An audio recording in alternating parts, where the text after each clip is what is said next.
Yes, people, episode 5 now. It's gone quite quick, to be fair. We're in today for a pool session. 7 weeks out in 2 days. So it's Friday now. Sunday will be 7 weeks out.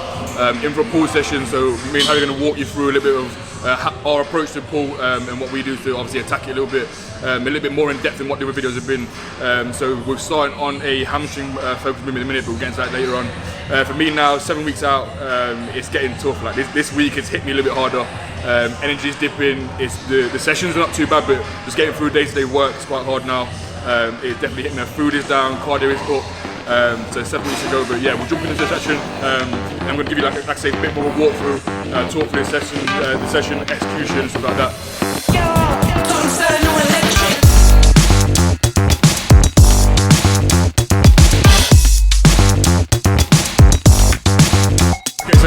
For us on pool day, like most people, me and Harry kind of lack hamstrings a little bit, so we have like a hamstring top up before our pool session. So as you see now, Harry's doing a single leg hamstring curl, and the focus here is the 2 hold at the top. So when the muscle is shortest, we're holding for 2 seconds. So it's up, hold, it's nice control back down again. The whole reason behind this is obviously we're fresh into the session, so we're working the hamstring in the shortened range. So when obviously we can get there. If you work it later on in the session, you won't be able to get it short because you'll be more fatigued. So we do this before our pool sessions on both days. That's either a lying ham single leg or dual leg, depending on which session it is.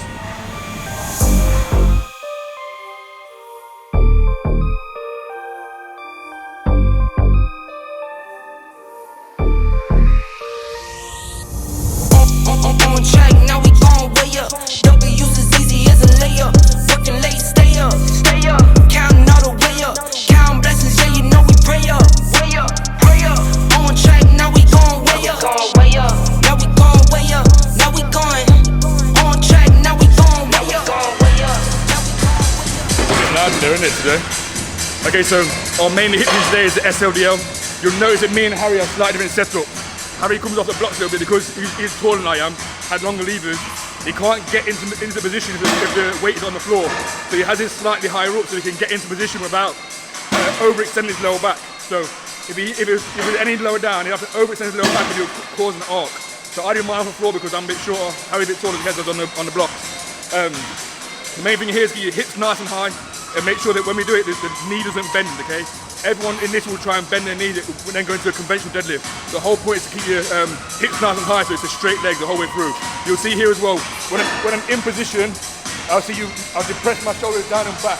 That's going to keep us nice and tight. You don't want to be at any point riding over, you want to make sure that your shoulders are down and push down as well. So you see what I mean next step. I put that on my name, that I put them on. I put myself on stage and say sing along.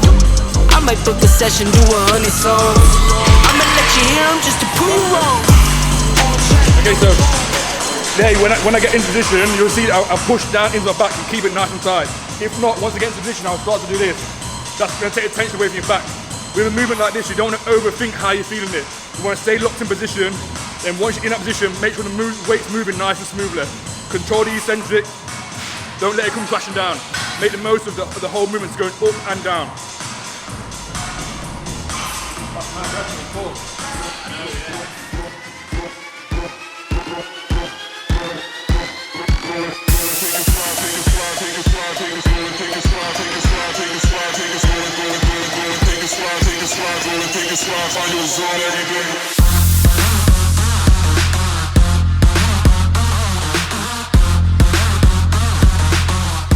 Okay, so this is basically a lat pull down variation, okay? The reason we do it on here is to brace our body so we're stuck in position.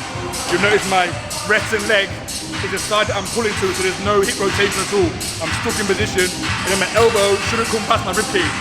So once I'm in here, I'm stretched, and that's the short position here.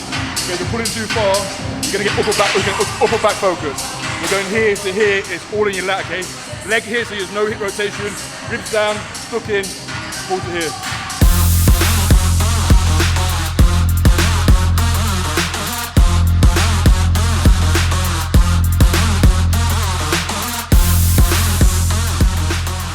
Again, this has been the first set of like a lat focus exercise.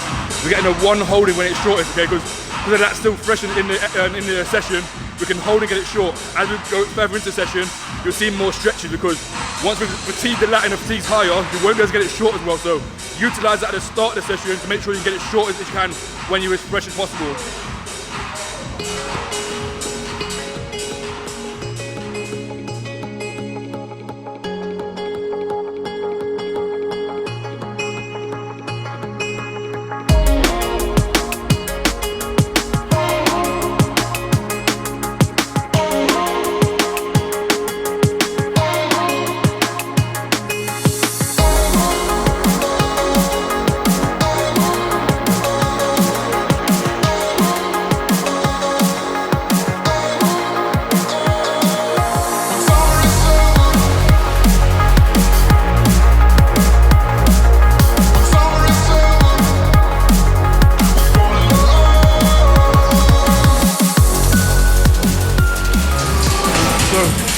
basically a cable row.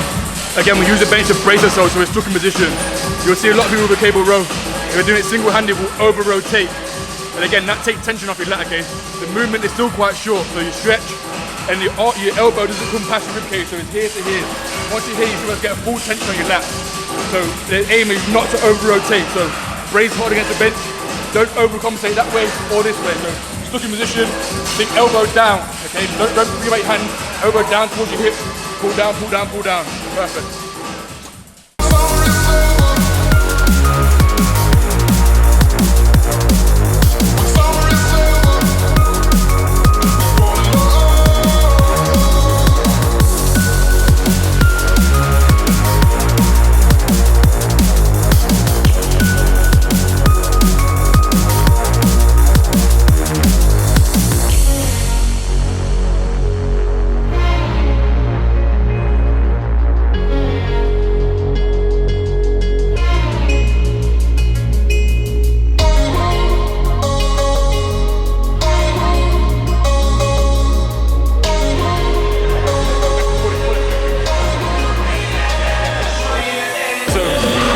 With this one now, we're going for upper back focus, so the elbow path is different now. Before it was down and into the hip, now it's a little bit higher, you flare a little bit more out. We've done more of the lat focus earlier on the session, now it's upper back focus. Like I say, elbow flared out a little bit. Don't worry too much about retracting your shoulder blades, think about driving the elbows back, and then retraction will naturally happen when you need it to happen. So once you're in here, stretch out, and elbows up and back, you're going to get more upper back focus.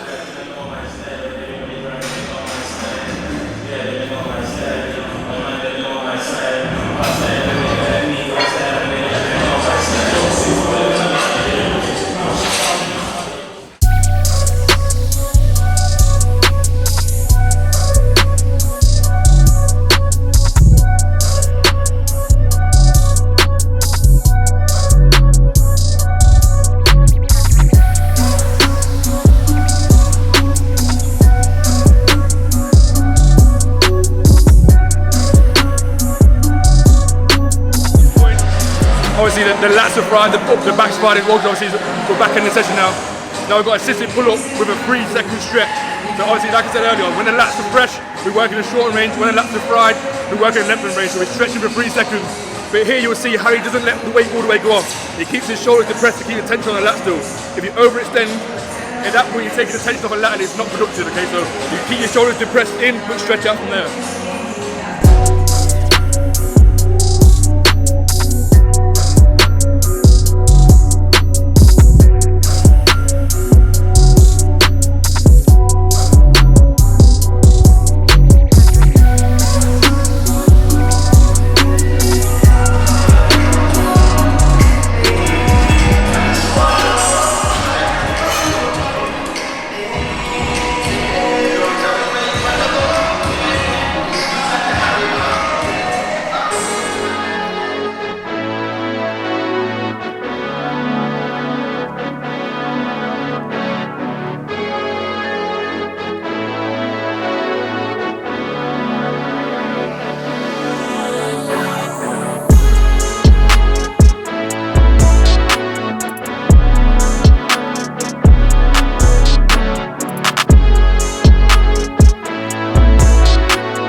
This bicep exercise is three sets. The first one is that one where it's a 2 hold at the top, so when the bicep's short, you should hold them for 2 seconds. Second set is continuous, no pauses. And the third set is you turn away from the machine as it's a 2-second stretch. Okay, so again, you've got the work in the short range, continuous reps, and then we've got work in the long range as well. So working the muscle over all 3 ranges all the way through the sets.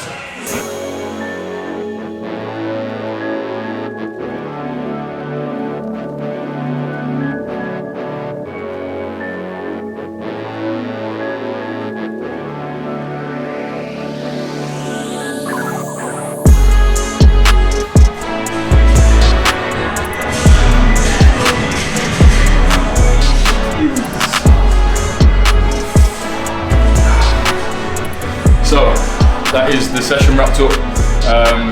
Like I said, I'm 7 weeks out now.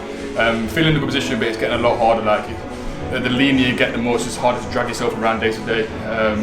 Progression-wise in the gym, it's not stalling, but it's obviously not progressing as quick anymore at all. Some lifts I'm holding, some lifts I'm just trying to literally scrape through to match what numbers I'm getting. But that's as to be expected. Like I say, I'm 10 kilos down now, whether you like it or not.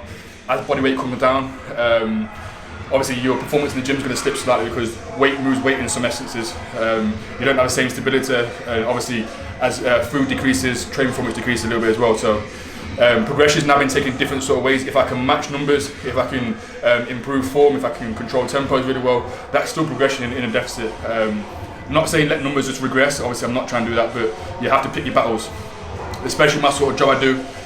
Some people might say that I don't take every single set to failure, but I have to be careful with how I attack training, because if I bury myself in the gym 4 days a week, go to work, do what I do for a full-time job as well, I'm just going to bury myself in it. It's a hole that I can't get back out of. So I still train to failure, but I pick and choose my battles in the gym now, and I don't always take every single set to failure. So for example, the SLDLs a day, a big taxing movement, we only have one working set now. Before we used to have 2, but that got reduced because, like I say, it's just too taxing. Doing the second set, I'll come out and I just feel like highly fatigued. So picking and choosing my battles, things are going well. You don't see me posing again. If you've seen the video before, I did a posing session with Nick. If you've not, go back and have a look at that. That was 4 days ago. So you see my condition. I'm just going to have a quick run through with Harry now. He's going to talk about where he's at, so you're all up to date with him as well, because he is now 5 weeks out. So yeah, 5 weeks out this weekend from like an early show. We're jumping in. Initially, I was in the same one as Colton for the first show, which is what, 7 weeks? 7 weeks out. 7 weeks out this weekend. We're jumping in one early in Wales. See how that goes. It's sort of not like a warm-up show, because I don't know, they're not really warm-ups, are they? But just an earlier show. Been a long time off stage, isn't it, for you? Yeah, I've done 2 years off stage and I've only done one show, so that worked. It didn't go the best. So trying to improve on this one and go from there. Food's dropping every week. Yeah. Cardio's at half an hour a day. So it's not horrendous. I'm feeling good all round and getting leaner. So it's all going well. So that's video done. So you've obviously seen this is how we approach training. It's not necessarily the right way. There's different ways to do it. People use different rep ranges, different exercise selection, different obviously exercise sequence. But that's the way Cuba sets up for us and how we like it. By no means are we gurus in training, but obviously we're trying to give back what we know. So before anyone jumps on about you're not doing this or you could do this, if you have a negative opinion, keep it to yourself. Hopefully someone took something from it. If you like this sort of video, we can go through legs and push as well. And we'll also keep content coming. There's loads more ideas in the pipeline. Hit subscribe, like, comment, share, do everything you can to help us keep growing. But yeah, thanks for watching.